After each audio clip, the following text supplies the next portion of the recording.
right here.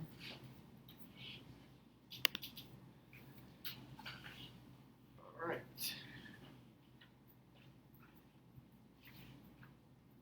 So each lab or lab report that you'll do usually begins with a purpose or goal, okay, you need to fill out. Most of the time I try, or as much as possible, I try to let you all design labs of your own accord with your own experimental setup. It's very interesting that way to see the different routes that students take in order to get to a specific conclusion. But as we go through here, generally what tends to happen is we do more and more kind of specific labs that kind of require a little bit more finesse, in which there aren't multiple methods to do. So it kind of depends on what lab we're looking at right here, whether we decide to do one where I let you all design your own, or whether it's one where you kind of follow step by step. So today I'll show you one how we kind of design one on our own here, okay? So the purposes for this lab, purposes / goals. So as we go along, please write this down on your lab manual. You'll be turning this in either at the end of class, or if you need time to wrap it up at home when we come back from fall break, okay? So purpose, the first purpose is to determine the average velocity of a cart over a 1 meter interval on a ramp, okay? So again, you need to explicitly indicate, and please make sure you're writing this down, okay? You need to explicitly indicate what the purpose of your lab is. You got the cart, here's the cart. I forgot my cart. Dude, where's my cart? It's an Ashton Kutcher comedy movie. Back when I guess Ashton Kutcher was still a thing.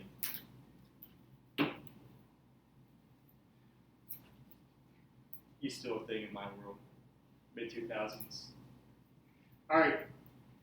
Second, our second purpose is to determine if our cart is accelerating on the ramp. Okay? AKA, as our cart goes down the ramp, does our cart accelerate, speed up, slow down, or change direction? Well, in this case, we can rule out changing direction because it's going to be stuck on a ramp heading in a single direction. Okay?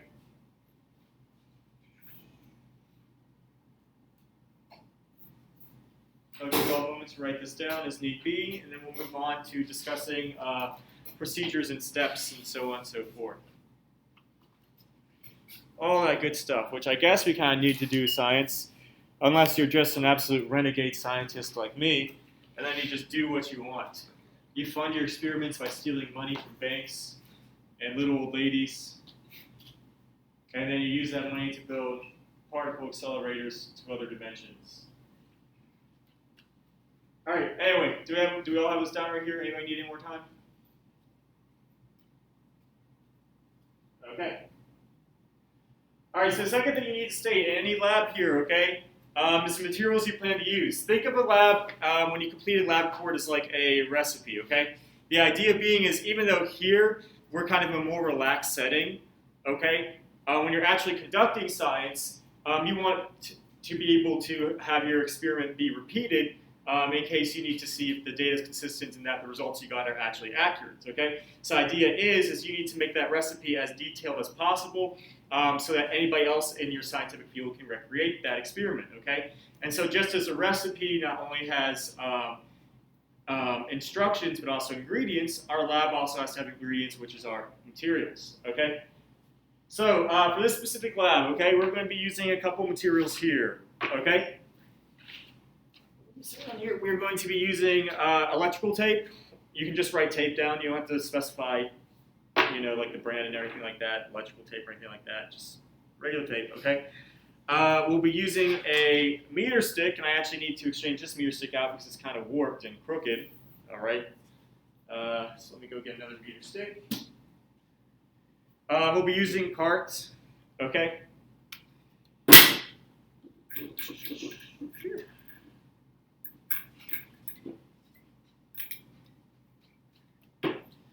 All right, this is called a ring stand right here, okay? This rod and base right here is what we call a ring stand because typically, I believe, if I recall correctly, the nomenclature is that in chemistry you attach a ring to the stand, hence why it's called a ring stand. But then we can use it for our own purposes in physics. And then this right here is what we call a C-clamp, all right? Basically, it's a clamp that attaches to the pole that to the rod that will keep our ramp in place eventually, okay? So C-clamp, and then we also need some devices in order. If we're going to determine average velocity, okay, we're going to use a meter stick to determine the displacement of our object. But if we want to determine our average velocity, there's one other physical quantity we need to be able to measure in this lab. What would be that physical quantity? We need to measure time, okay? So we're also going to need a timer. And it could be a simple timer, but in this case, we'll use my iPhone, okay? Okay, so meter stick, electric timers, meter cameras, electrical tape, or just tape. And then I don't have C-clamp or ring stand up there, so please make sure you have that down too. C-clamp and ring stand with my chicken scratch handwriting. I think I get that from my dad. My dad's a dentist.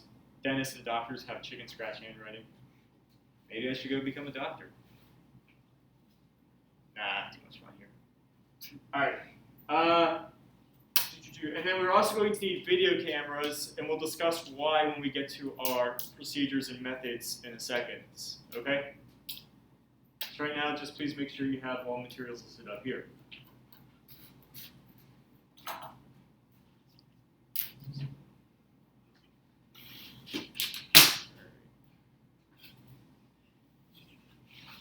Anybody need any more time? All good? Good, good, good, good, good. Que bueno. All right, so procedure. All right. So procedure, we're going to work on the procedure together here. Usually I break you all up into groups to come up with your own procedures about how to carry out this experiment, but we can't be in groups here. We have to be socially distanced, okay? So we'll be one big group where we discuss this together. Plus, it'll be easier for the video when I post this there to YouTube, okay? So, again, the procedure must be thorough to the point that can be replicated by other scientists, okay? So, again, the idea is when you put down instructions for a recipe, you're not just going to say, mix this, put it in the oven, put this ingredient in the bowl. You're going to be specific. You need to mix this amount of times. You need to put in XYZ cups of sugar, and you're going to put it in the oven at blah, blah, blah temperature for blah, blah, blah amount of time. Okay? So you need to be as specific and thorough as possible, and that's one of the grading qualifications that I use for grading lab reports in this class, is whether or not it's an experiment that I would be able to recreate on my own. If it's vague, points off. Okay? So with that being said, to be specific, you need to reference all materials being used in the materials list, along with units of measurement used, okay? So you're going to say you're going to measure distance or displacement. Well, there's a bunch of different measurements you can use for that. You can use yards, you can use miles, you can use kilometers, you can use inches, you can use centimeters, okay? We need to be specific about what units we're using. So if we're saying we're measuring displacement, in this case we're working with a car traveling 1 meter, it makes sense that we're going to use meters as our unit of measurements, okay? In addition, please avoid using it. It is very, very vague, okay? So if you say put it on the ramp, you're not telling me what I'm putting on the ramp. Put the car on the ramp, put the carts on the ramp, put the meter stick on the ramp, so on and so forth. So please make sure you're as specific as possible when it comes to materials, okay?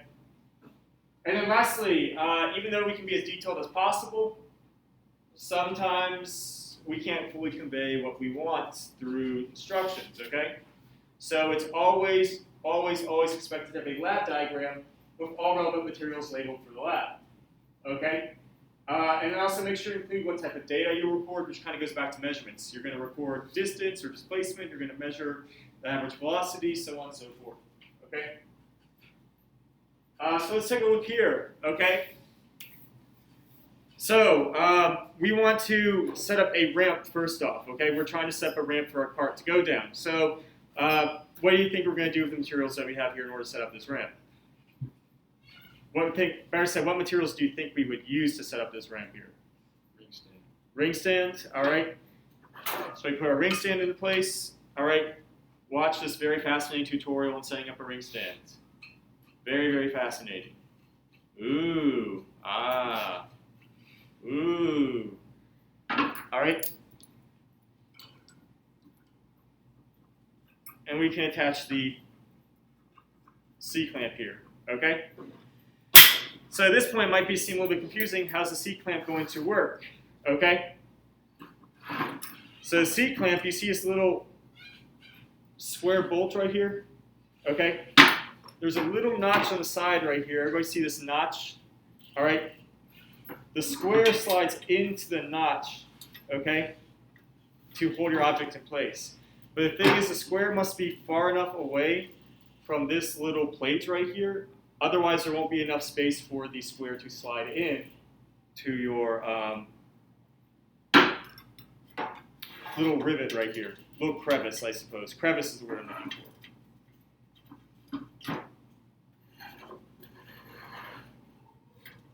Okay, so we have this set in. And so now next what you're going to do is you're going to tighten the C-clamp. There's a little, this up right here. If you look right here, there's a little knob that you can turn in order to tighten and keep the ring stand in place, or C-clamp in place, okay?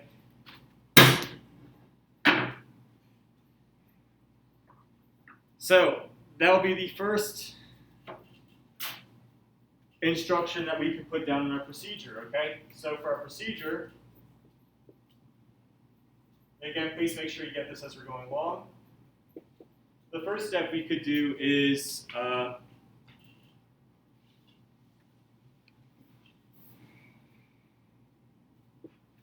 attach or fasten the ramp to the C-stand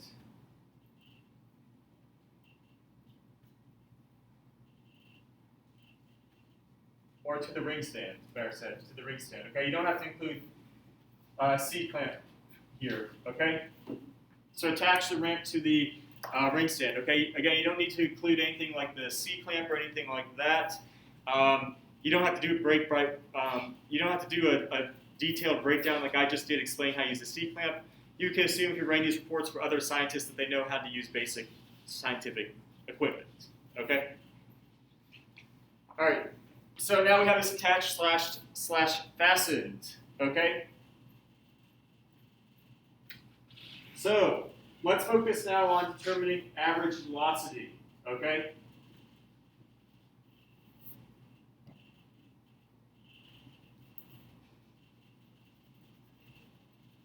Okay? So we look at average velocity right here. Okay, we actually don't need a meter stick because there's actually a nice little meter attached to this end right here. There's actually a nice little, I think I'm all over the place. There's actually a meter stick measurement attached to the ramp itself, okay? I'm actually going to switch the ring stand over to here.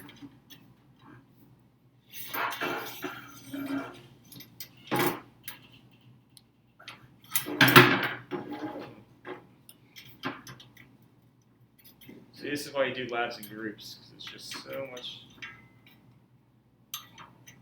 more annoying trying to do this by yourself.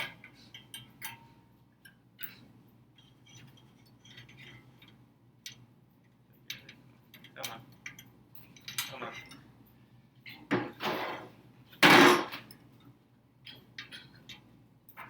There we go. I got it. Huzzah! No! Oh boy.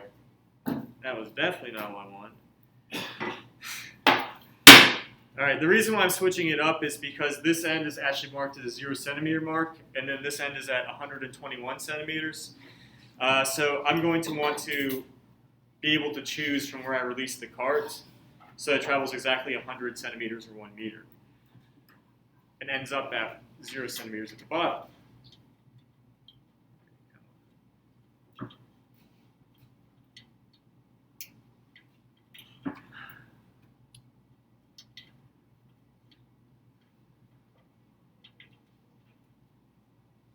Okay, stop being so dang stubborn now.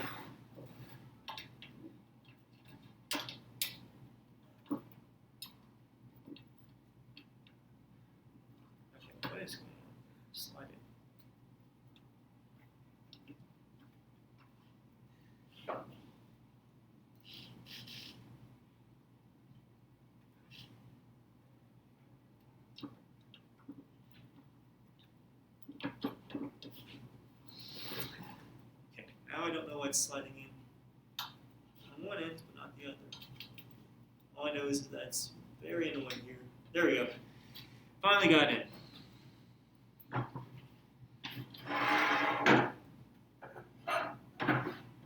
All right. So, to measure the average velocity, okay, we're going to need two quantities. Again, we're going to need our displacement that our car moves, and we're also going to need the time, okay? So we have not a meter stick, but we do have a measuring tool on the ramp that tells us specifically where our cart is located at along the ramp, okay? So if I'm trying to measure, and this is the hardest question of all time, if I'm trying to measure the time it takes to travel 1 meter, or the average velocity over 1 meter, where do you think I should place the cart at on the ramp? The 1 meter mark, okay? So for average velocity,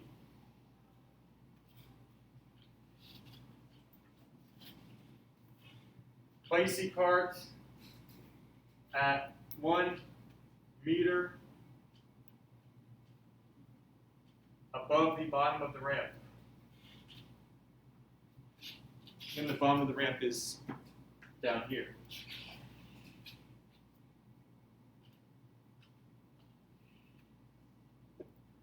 Okay? However, we're not going to, say, release the cart or record the time yet because we still need to come up with a way to measure whether a car is speeding up or slowing down. Okay? That one's a little bit more difficult to do without some.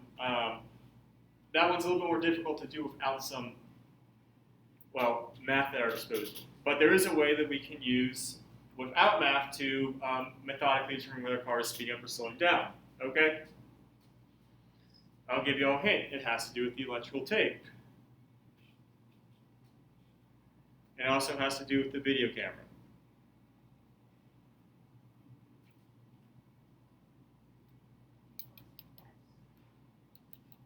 Brainstorm. Just a little bit. Flex those mental muscles. So let's say instead of having electrical tape and video camera, I had just used my strobe light, okay? If I use my strobe light without using any math, how can I use my strobe light to determine if my car is speeding up or slowing down? Alex? Distance between each flash. So we look at the distance between each flash and see if that distance is growing, distance is being reduced, or distance is remaining the same. So now let's say I don't have my strobe light, all right? Let's say I just have the electrical tape and a video camera, okay? What do you think I might use the electrical tape for?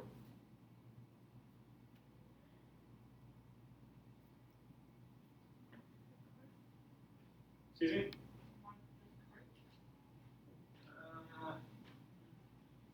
Not exactly what I'm looking for, not your fault, but it's still a little bit vague. Okay? So instead of having flashes, okay, what if we had specific intervals that our cart traveled over, that we broke our cart up into? Mark the intervals on the ramp. We could mark the intervals on the ramp, okay?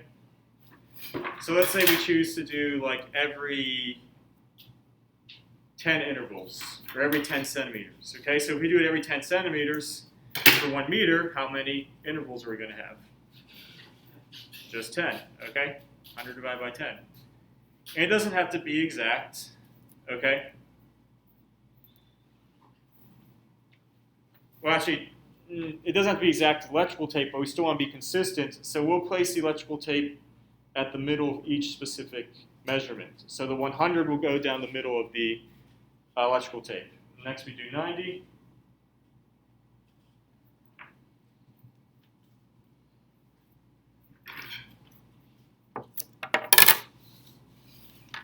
So on and so forth. Okay, let me make sure my, yeah, this is still recording here. Good. Then we have 80 down here. 70. Okay, so while I'm doing this, how do y'all think the video camera might come into play here? How might we use the video camera in order to determine for speeding up or slowing down? Andrew, you had your hand up? To record when the car passes over each. All right, so record when the cart passes over each interval, and then how do you think we could use that video to determine it for speeding up or slowing down?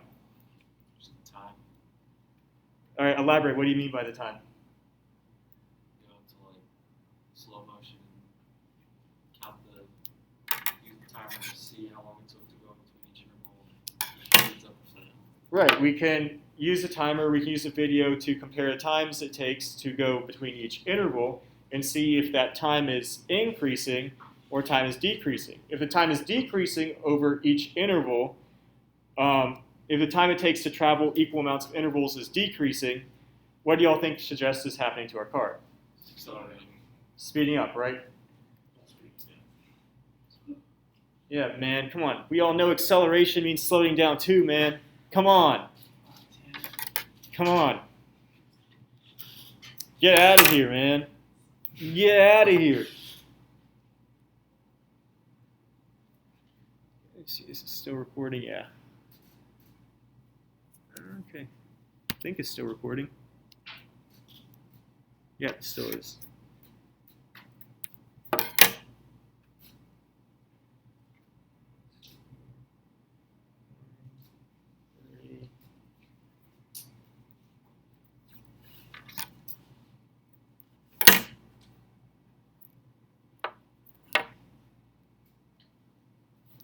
$20, 10, and 0. Okay, so that would be the next step in our procedure is talking about how we could determine if our car is accelerating or not. Rich, give me a second and we'll be back up here in a second. And of course, in my procedure, there is no one right way to write a procedure, but again, this is just kind of a walkthrough to show us, in general, what you should have as part of your procedure. So there's different ways you carry out this experiment besides the way that I'm doing this. So it isn't just formulaic, just one way, one size fits all. Okay? Should be 2 right there, not a 1. All right, so for 3, for acceleration,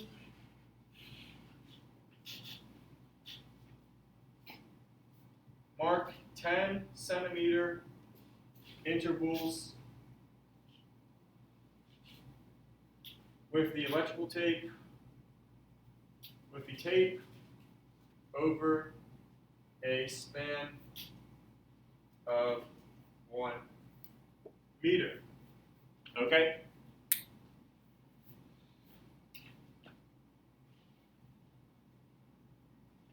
So now we're ready to go. We have everything set up. We have our tape to denote our intervals. We have a ramp set up, okay? So our card is ready to go. Our card is now up at the top. Okay, I'll give you all a second to write this down. Again, please make sure you're getting down the procedures. This will be turned in.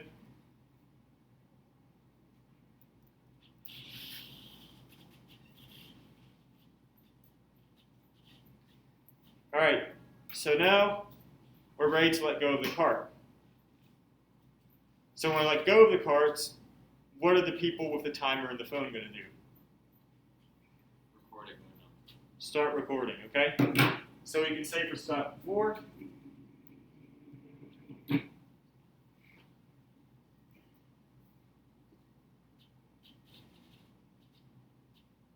release cart, start timer, and again we want to be specific about our units, in seconds, and video camera. Okay?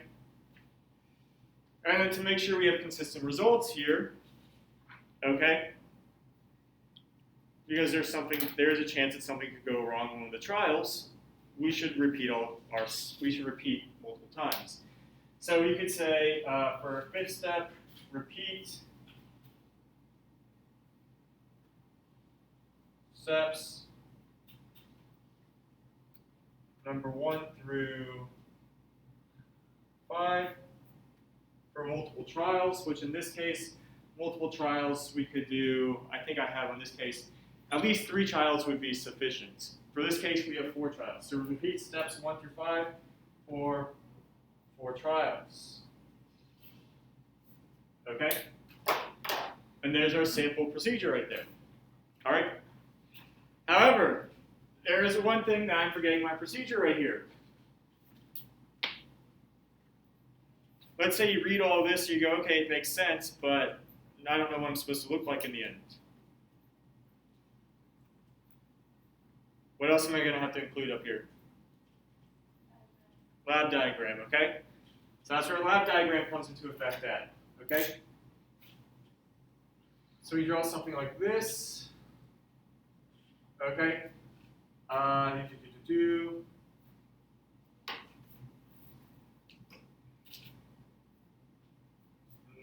have the timer. This is the video camera right here, okay? Here's our cart.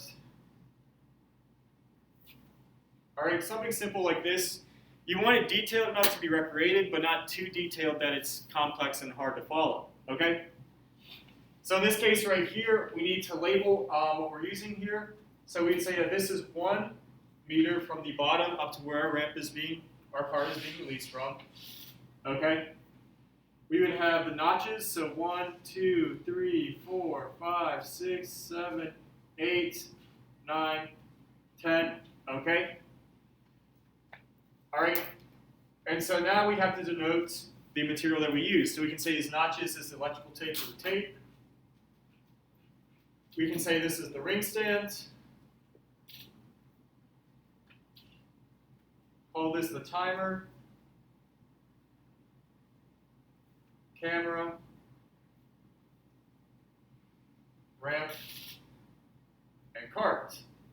Now, some of y'all may look at this and go, okay, well, for this experiment, it's pretty simple. Why do we need to label every freaking thing? Somebody can look at a watch or a clock and tell that's really a timer. Somebody can look at a ramp like this and tell it's a ramp. Somebody can look at the little buggy there and go, oh, that's clearly a cart.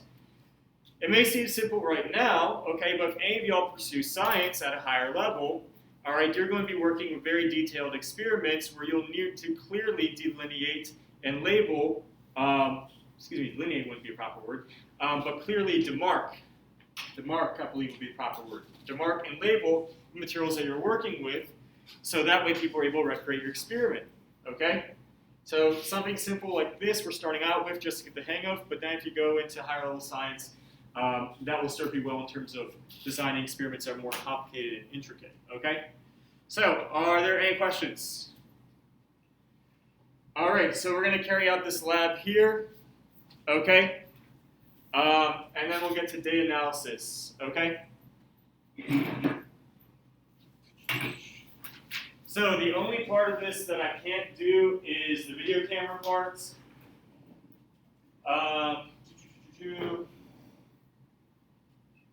So I can't do the video camera part because I can't upload it to my computer because the internet's down or anything like that. But I'll give you all hints in a nutshell. It's going to speed up. It's going to get faster as it falls down the ramp. I mean, you can just see that without even having to conduct the experiment. Again, it's a simple experiment, but again, the idea is introduce very methodical procedures through something that's simple as opposed to trying to introduce it with a really intricate experiment for y'all's first time in physics, okay? So that'd be a double whammy, okay? So we can take our measurements here. Let me put these down right here so the cart just runs straight to the bottom. Okay. Start a timer here. Those towels probably aren't going to stop the carts. I know that.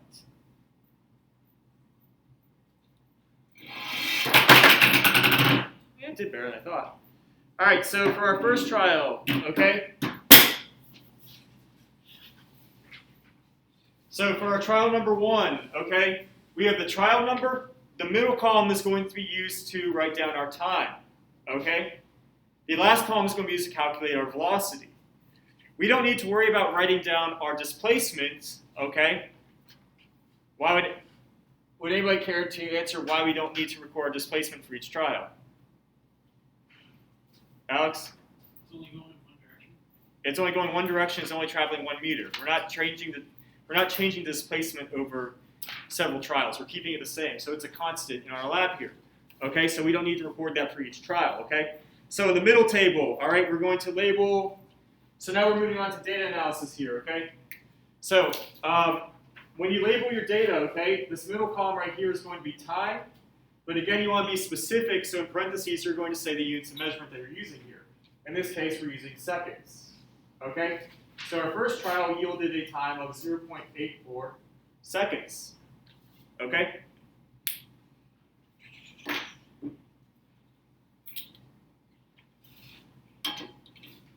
So now we'll repeat again just to make sure I got some accurate readings here. I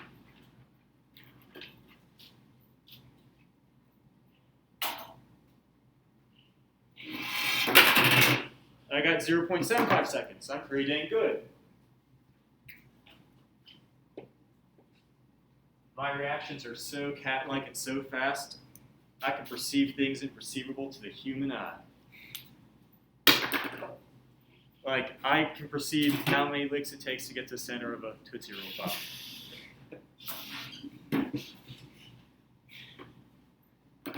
I can differentiate between when paint is wet and when paint becomes dry to the exact milliseconds.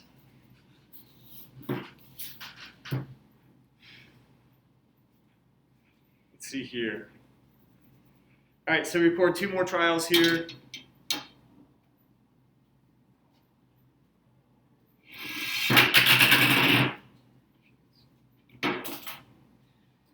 Okay, so 0.73 seconds.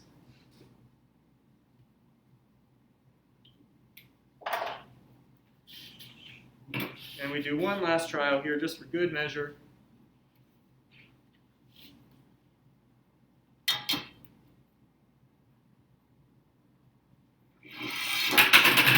We get 0.78 seconds. So overall, pretty accurate.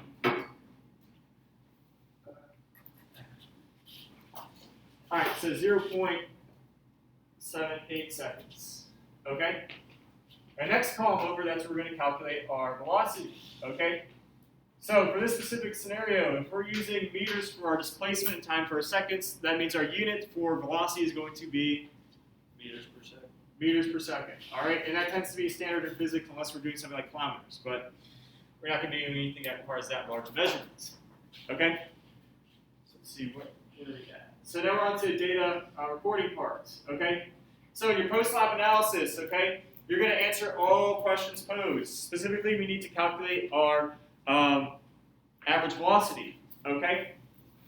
So one point of confusion that students often run into is when they collect their data, okay, and they have to use equations. One often source of confusion that they run into is, do I calculate the averages of my data and then use that to calculate my average final quantity, or do I calculate the final quantity for each trial and then take the average? So to illustrate a little bit better, does everybody have the procedure down here? Okay? That's why I said sound very, very esoteric. So what I mean by when I'm saying that is one thing people often run into is would I calculate the average time first, take the average of all these times, and then use that to calculate my average velocity? Okay? Or would I calculate the average velocity for each trial of time and then take the averages of those calculated? Okay? It seems like, what's the difference? They both seem like they should give the same answer. They will not. So it goes into a little bit of statistics and a little bit of probability theory, but at the end of the day, in a nutshell, you're going to go with the latter option, okay? So what you do once you collected your data is you calculate your quantity of interest for each specific trial, okay?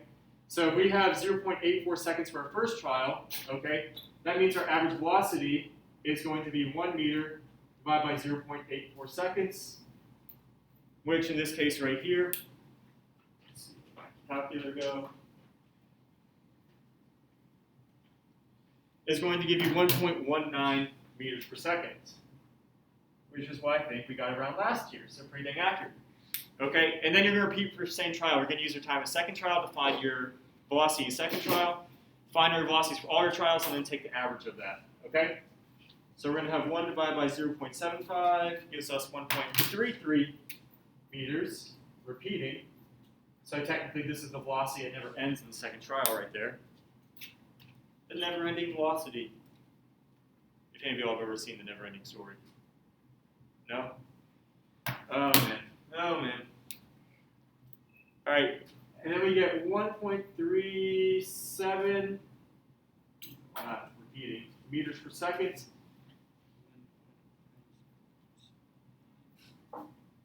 And then we get 1.28 meters per second, okay?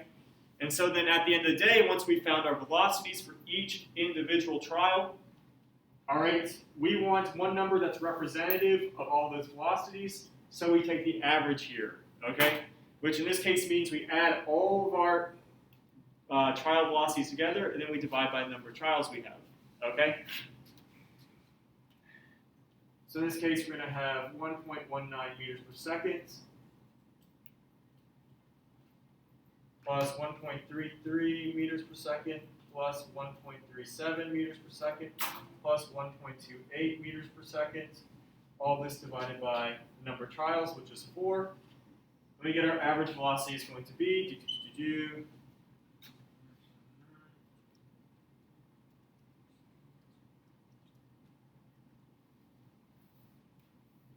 it's going to give us 1.29 meters per second for our velocity that we would report for each lab, okay?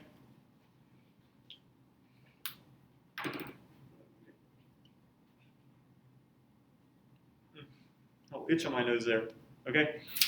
So, so the post-lab analysis, again, you'll answer all questions, you'll answer in complete sentences, so don't just say it was 1.29 meters per second, state what it is. The average velocity was 1.219 seconds, or 29 meters per second, excuse me, okay?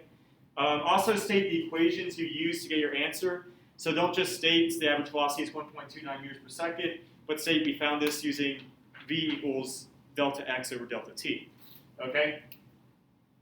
Again, velocity, average velocity equals displacement delta x over time. Okay? Let's see here. Number 2, using your video recording, was your car accelerating as it ascended the ramp? Explain your reasoning. And that's essentially the reasoning. You don't have to answer number 2 because we don't have the video recording, but that's essentially the reasoning we talked about in the procedure, that the cart's speeding up, the time it takes to travel over subsequent equal intervals is going to decrease. If it's slowing down, the time is going to increase for subsequent equal intervals. And all right, so you don't need to include number 2. And the last thing, describe a possible error that could have affected your results, improvement you would make to reduce this error in the future, okay? So that's a big thing, talk about experiments, okay? That's because if you have results in an experiment and you want to test it again, you're always going to be looking for, how could I improve my results? How can I improve my results? How can I get more accurate results? Okay?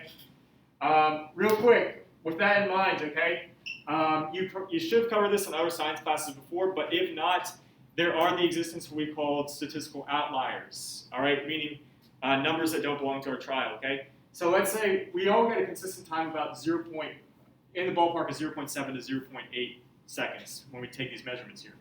But if we got something that's radically off, like 0.3 seconds or 0.95 seconds, we would remove that from our trial and repeat that trial until we get consistent data, okay? So outliers, things that don't match up the trends of your data, you want to remove and then repeat that trial until you get a consistent measurement, okay? So in terms of experimental errors, okay? Let me see if I have experimental errors up here. Maybe I do, maybe I don't.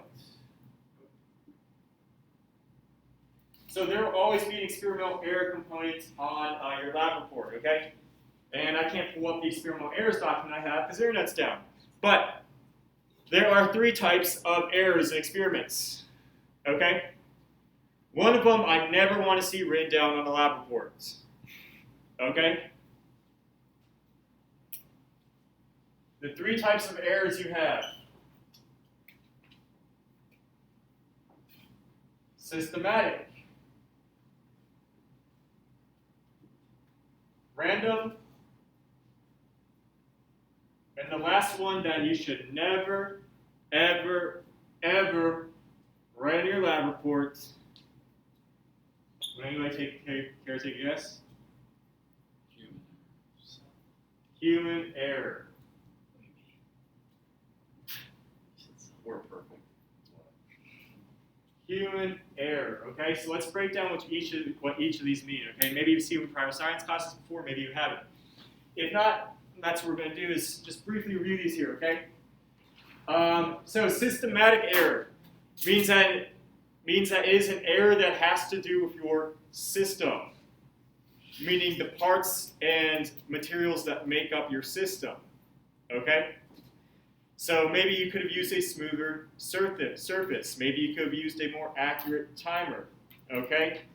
Maybe you could have removed air resistance from this classroom. You could have evacuated this classroom to create a vacuum chamber, and then we get more accurate readings, okay? Maybe I could have been more consistent about placing the pieces of tape, okay? Those are all examples of systematic error, okay? So systematic error has to do with limitations on your system that causes error, okay? Hence why I call it systematic. Make sense? I'll hand out, I'll give it to you after break. Again, it's on my computer, but the internet's down right now. Okay? So you can reference that handout for future experiments.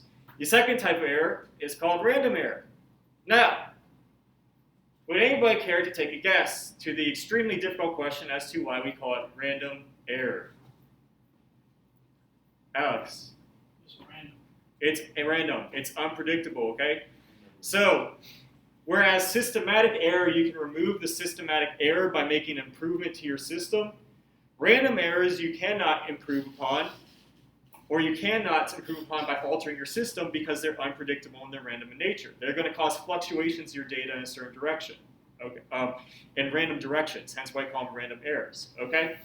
So a random error would be like the uncertainty in your timer, okay? Yes, you get a more accurate timer, so it could also be a systematic error, but there's always going to be some random error and some uncertainty in your timer, okay? In addition, in theory, removing friction would get rid of a systematic error, okay? But in practice, we cannot fully remove friction. There's always going to be something that's a little bit off, so that's going to create a random error, okay? Another source is if we did this experiment outside, and this is something you could also classify as a systematic error, I suppose, as well. Let's say you have wind blowing outside. You can't control the wind, okay? Wind's going to blow in all sorts of different directions. It will affect your results, and you won't be able to distinguish between trial and trial which way the wind was blowing, okay? That's an example of random error because the error created by the wind is going to be random. It's going to affect your results in many different ways. Somebody can also make the case that's a systematic error because you can say, oh, well, if we just took our system inside where there is no wind, that would improve our measurements, all right? So you can make an argument for either one, but there are cases where random error is, there's strictly random error and not systematic error. So example of random error would be like electrical noise in a computer. Like you can't predict where charges are going in a computer, where electrons are going in a computer. So if you use like computer measurements, there's going to be random error generated by not being able to predict where that electrical noise is at. But that's a very subtle example that we're not going to use in this class, okay? So systematic is something we can improve upon by improving our system. Random is something we can't improve upon by improving our system because it's unpredictable, okay? However, there is a way that we can reduce random error. When it's unpredictable, we can't predict when it's going to happen.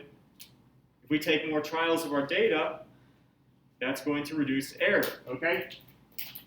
So systematic, you improve the system.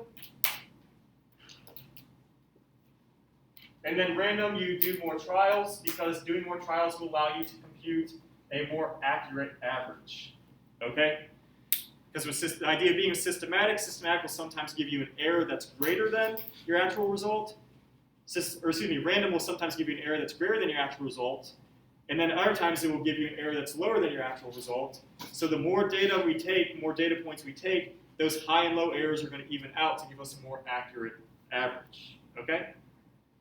And then the last one, human error. Human error results from carelessness.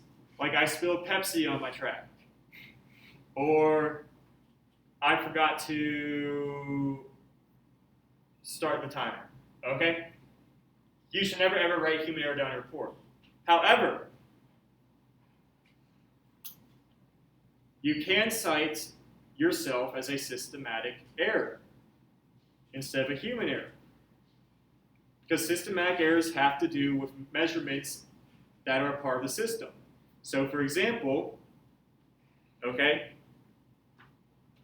when I conducted this experiment here, I formed part of the experiment. I formed part of the system because I was the one who was starting the timer and stopping the timer to make measurements. Okay? That's an example of systematic error because I cannot start and stop the timer exactly when the current is released. Okay? And that's something we could improve in our system.